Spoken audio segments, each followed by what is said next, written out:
अपने इस वीडियो में हम बात करेंगे रिटेलर्स की सर्विसेज की जो वो कंज्यूमर्स को कस्टमर्स को प्रोवाइड कर रहे हैं। सबसे पहले हमारी जो सर्विस है that is the regular availability of products. Retailers कभी भी मार्केट में शॉर्टेज नहीं होने देते अपने कस्टमर्स की प्रोडक्ट के लिए। उनकी चाहे वो they are purchasing in the small quantity and selling in the small quantity, but they will assure that the continuous supply will be there. अगर बाई चांस आपको मालूम है कि उनके पास प्रोडक्ट ना भी मिले, आप वहां से पूछने गए और उन्होंने कहा नहीं अभी नहीं है, वो कहेंगे कि शाम तक मंगवा देता हूँ, right? So they will assure the continuous supply of the goods. There is never shortage of the goods. They will have sufficient products as per the demand. उन्हें मालूम है कि मेरी एक दिन में इस प्रोडक्ट की कितनी सेल है, ठीक है, पर डे उनकी कितनी सेल आ रही है, और उसके हिसाब से उनके पास दो चार पीस एक्स्ट्रा ही रहते हैं। तो वो they are assuring that the sufficient product should be there, that the demand should be met easily। उतनी सप्लाई हमारे पास बनी रहनी चाहिए। तो ये पहली उन्होंने सर्विस प्रोवाइड की कस्टमर्स को, that they are meeting the demand efficiently, there will be no shortage of goods, that is the assurance of the retailers। Second जो हमारा पॉइंट है that is the wide selection. अब सबसे पहले तो हम बात करें कि उनके पास वाइड वैरायटी ऑफ गुड्स है, ठीक है। अभी जैसे पहले भी आपको बताया था कि उनके पास ना सिर्फ, अगर आप एक ग्रोसरी आइटम्स के ग्रोसरी शॉप के पास चले जाओगे, ये टेबल्स तो होंगे उनके पास जितने भी ग्रोसरी के ग्रेन्स वगैरह हैं, ठीक है। उन्होंने अपने पास कन्फेक्शनरी के आइटम्स भी रखे हुए होंगे। कन्फेक्शनरी के आइटम्स होते हैं जैसे बिस्किट, रस वगैरह, राइट? ब्रेड होगी उनके पास। उसके साथ थोड़ा बहुत उन्होंने कॉस्मेटिक्स भी रखा हुआ होगा, और ये भी हो सकता है कि उन्होंने स्टेशनरी के आइटम्स भी कुछ रखे हुए हो अपने पास। तो मतलब वाइड वैरायटी ऑफ गुड्स।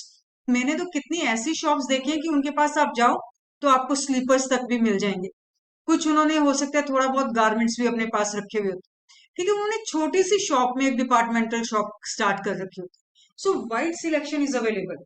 और उसके साथ साथ जो डिफरेंट प्रोडक्ट्स उनके पास अवेलेबल हैं, एक चीज और अवेलेबल है कि एक ही प्रोडक्ट के डिफरेंट ब्रांड्स। आपको अगर कॉर्नफ्लेक्स लेने हैं, ठीक है, तो जरूरी नहीं है कि आपको किसी एक कंपनी के ही मिलेंगे, उनके पास दो तीन कंपनी के कॉर्नफ्लेक्स होंगे, ठीक है। तो वहां पे different brands are available even of a single product. तो दो चीजें अवेलेबल हो गई वाइड वैरायटी में। पहले तो different products are available, grocery है, इटेबल्स है, ग्रेन्स है, कन्फेक्शनरी है, कॉस्मेटिक्स है, स्टेशनरी है। तो डिफरेंट प्रोडक्ट्स आर अवेलेबल, और उसके साथ साथ एक प्रोडक्ट के डिफरेंट ब्रांड्स भी अवेलेबल हो जाएंगे। तो तीसरा पॉइंट है न्यू प्रोडक्ट इंफॉर्मेशन।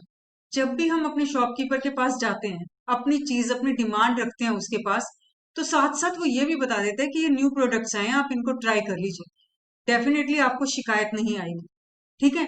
और उसके बाद जब हम किसी में कंफ्यूज हो जाते हैं तो हमारा एक बहुत कॉमन सा डायलॉग होता है, भैया आप ही बताओ कौन सी चीज लें। तो it means they are helping the customers in selecting the right product, और उसके साथ वो हमें न्यू प्रोडक्ट्स की पूरी वैरायटी भी बता रहे हैं, उनसे रिलेटेड पूरी इंफॉर्मेशन भी दे रहे हैं। तो ये उनका एक दूसरा फंक्शन है अपने कंज्यूमर्स के लिए कि वो न्यू प्रोडक्ट के बारे में इंफॉर्म करेंगे। And when the consumers are confuse that how to select a right product, they will help it in selection of the right products. Next जो हमारा पॉइंट है that is the demonstration and after sale service. इन दोनों का meaning अलग है बेटा। Demonstration का मतलब how the thing will work, how the machinery will work, how it will be safe for the customers, right? So ये जो दोनों चीजें हैं ये डेमोन्स्ट्रेशन में आती है। वर्किंग और सेफ्टी के मेजरमेंट इसके क्या है। तो एक जो हमारा रिटेलर है ये दोनों सर्विसेज प्रोवाइड करता है। फॉर एग्जाम्पल मैंने एक वॉशिंग मशीन परचेज की, ठीक है। वॉशिंग मशीन परचेज करने के लिए वो मुझे उसकी वर्किंग समझाएंगे, उसके हर उसका सिस्टम की पूरी जानकारी देंगे, ठीक। और उसके बाद आफ्टर सेल सर्विस, वर्किंग समझाना तो डेमोन्स्ट्रेशन हो गया, लेकिन मैंने चीज परचेज कर ली, उसकी इंस्टॉलेशन करेंगे वो, ठीक है। उसके बाद मुझे उसकी गारंटी देंगे कि कितनी गारंटी है, कितनी उसकी वारंटी है, ठीक है। और अगर कोई प्रॉब्लम आ जाए तो उसकी रिपेयर्स कब तक अवेलेबल होंगी और कैसे वो मिलेंगी मुझे। So this is the demonstration and after sale services, it is always given by the retailers. अब अगर नेक्स्ट पॉइंट की बात करें that is the home delivery.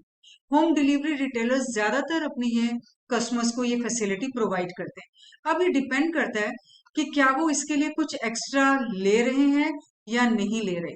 Generally उनकी जो होम डिलीवरी होती है विदाउट एनी कॉस्ट होती है, ठीक है। तो this is the extra facility that they are providing to their consumers, कि जो भी उनकी परचेजेस हैं that will be delivered up to home. तो ये अलग केस हो गया कि उसके जो एक्स्ट्रा अमाउंट है वो जाएगा या नहीं, डिपेंड्स अपॉन द शॉप, पर ये फैसिलिटी है home delivery. Convenience in buying, इसमें कस्टमर्स के लिए बहुत ही इजी है that if they are going to the retailers, it is very easy for them to purchase the goods. Why? दो तरह से बेटा, देखो फर्स्ट तो ये है that he is providing variety of goods.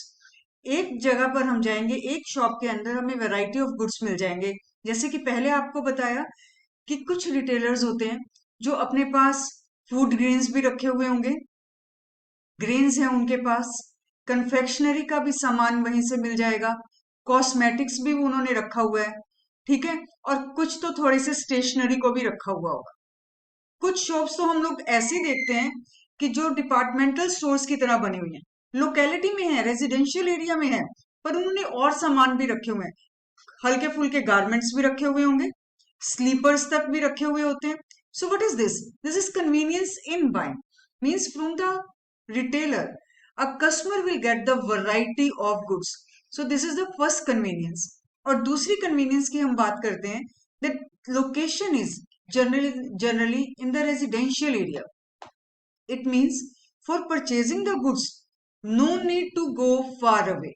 It is in the residential area. ये सब सामान उनको अपने घर के पास से ही मिल जाएगा, टाइम सेविंग है, convenient है. So convenience is there in the buying for the customers if they are purchasing the goods from the retailers. In two terms the convenience is there, one is for the variety and second is due to the location. अब हम बात करते हैं last point की. Last point is credit facility.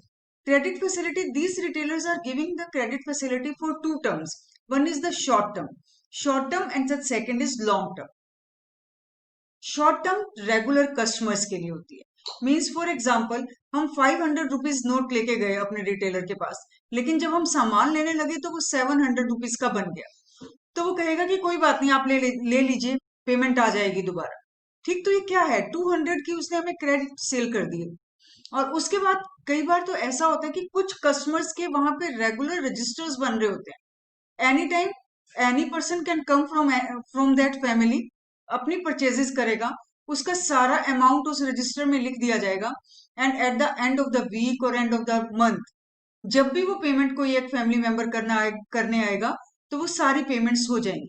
So what is this? This is the credit facility. The short term credit facility is given to the regular customers, क्योंकि उन्हें मालूम है कि ये हमारे रेगुलर कस्टमर्स है, so the goods will be sold to them on the credit basis. अब बात करते हैं long term credit facility. Long term credit facility for example cars, any durable goods for example refrigerator लिया, cars ली, television लिया, washing machine ली, right, इनके amount थोड़े से बड़े होते हैं, ठीक। और अमाउंट में क्या होता है कि कई बार कस्टमर कहते हैं कि चीज लेनी है लेकिन रेडी अमाउंट नहीं है, तो in that case these retailers they have some links or tie-ups with the banks के साथ या फाइनेंशियल इंस्टीट्यूशंस के साथ उनके टाई-अप्स होते हैं, ठीक है, और ये वहां से उनके लिए लोन प्रोवाइड करवा देते हैं अपने कस्टमर्स के लिए, ठीक है। अब वो जो हमारे बैंक्स हैं, हमारे फाइनेंशियल इंस्टीट्यूशंस है, they will provide the loan to the customers, और उनकी फिर मंथली ईएमआई या इंस्टॉलमेंट जाती रहेगी। तो ये लॉन्ग टर्म क्रेडिट उन्होंने अरेंज करवा दिया। इसमें हमने अब देखो बेटा 7 पॉइंट्स किए हैं that are there for the convenience for the these are the services that are retailer is going to give to the customers, ठीक। तो इस वीडियो में बस इतना ही। इससे पहले हम कर चुके थे रिटेलर्स की सर्विसेज फॉर द होलसेलर और द मैन्युफैक्चरर। इस वीडियो में हमने किया the services of the retailer for the consumers. अगले वीडियो में मिलेंगे एक नए टॉपिक के साथ। So thanks to all of you.